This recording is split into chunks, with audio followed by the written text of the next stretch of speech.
RG Kar medical কলেজে চিকিৎসক পড়ুয়াকে ধর্ষণ করে নির্মমভাবে খুন করার ঘটনা সারা দেশে তীব্র প্রতিক্রিয়া সৃষ্টি করেছে। পশ্চিমবঙ্গেও এই ঘটনার প্রতিবাদে বিভিন্ন দুর্গাপুজো কমিটি নিজেদের পুজোর আয়োজন নিয়ে ভাবনা চিন্তা করছে। পুজোর সময় যেসব আড়ম্বর হয়, বিশেষ করে আলোকসজ্জা, প্যান্ডেল সাজানো, ঢাকের বাদ্যি, এসব বন্ধ বা সীমিত করার সিদ্ধান্ত নিচ্ছে অনেক পুজো কমিটি। এর প্রভাব পড়েছে চন্দননগরের আলোক শিল্পীদের উপর, যাদের জীবিকা নির্ভর করে দুর্গাপুজোর সময় করা এই অর্ডারের উপর। চিকিৎসক হত্যার ঘটনার প্রতিবাদে বেশ কিছু দুর্গাপুজো কমিটি সরকারি অনুদান প্রত্যাখ্যান করেছে এবং অনেক কমিটি আলোকসজ্জার কাজ বাতিল বা কমিয়ে দেওয়ার সিদ্ধান্ত নিয়েছে। শিলিগুড়ির রামকৃষ্ণ ব্যায়াম শিক্ষা সংঘ পুজো কমিটি তাদের 25 লক্ষ টাকার বাজেট থেকে চন্দননগরের আলোকসজ্জার জন্য নির্ধারিত 4 লক্ষ টাকার অর্ডার বাতিল করেছে। তাদের বক্তব্য, তারা এই শোকের পরিবেশে আড়ম্বরহীনভাবে পুজো উদযাপন করতে চায় এবং আলোকসজ্জা বাদ দিয়ে প্রতিবাদ জানাবে। এই ধরনের অর্ডার বাতিলের ফলে আলোকশিল্পীরা আর্থিক সংকটের মুখে পড়ছেন। বাবু পালের আকস্মিক মৃত্যুতে এমনিতেই চন্দননগরের আলোকশিল্পীদের ব্যবসায় প্রভাব পড়েছে। তার উপর পুজোর অর্ডার বাতিল হয়ে যাওয়ায় তাদের সমস্যার মাত্রা বেড়েছে। চন্দননগরের আলোকশিল্পীরা সারা বছর এই 3 মাসের উৎসবের জন্য অপেক্ষা করেন।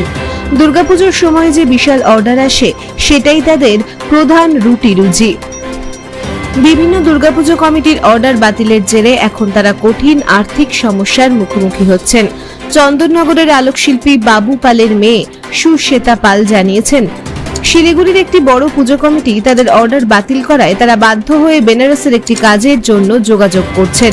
অন্যদিকে এখনো যারা আলোর কাজ নিয়ে ভাবছেন, তাদের জন্য শিল্পীরা নতুন ডিজাইন এবং আরো সাশ্রয়ী বাজেটে কাজ করার প্রস্তাব দিচ্ছেন। এই চ্যালেঞ্জের সময়েও শিল্পীরা আশাবাদী যে পরিস্থিতির উন্নতি ঘটবে এবং দুর্গাপুজোর আয়োজন সম্পূর্ণরূপে বন্ধ না হয়ে সীমিত আকারে হলেও চলবে। কারণ এই পুজো শুধুমাত্র উৎসব নয়, হাজার হাজার শিল্পী ও কর্মীর জীবিকা। চন্দননগরের আলোকশিল্পীরা এবার এক গভীর সংকটের মুখে পড়েছেন। দুর্গাপুজো তাদের জীবিকা নির্বাহের প্রধান উৎস হলেও আরজিকর কাণ্ডের প্রতিবাদে বিভিন্ন পুজো কমিটি আলোকসজ্জার অর্ডার বাতিল করে দিচ্ছে।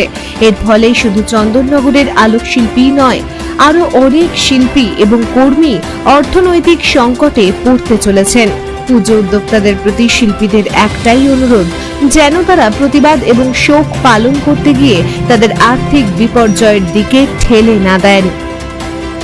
একটাই কাজ নেওয়া ছিল, যেটাই তিলোত্তমা দুর্ঘটনার পর ওটা ক্যান্সেল হয়ে যায়। ওরা ওখানে অত বড় করে করবে না, ওটা ছোট করেই ওরা করবে।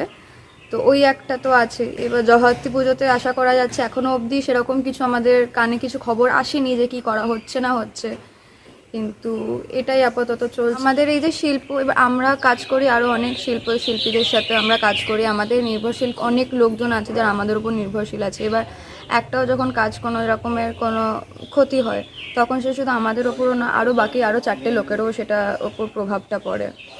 তোমার নাম? আমি হলাম সুশ্বেতা পাল।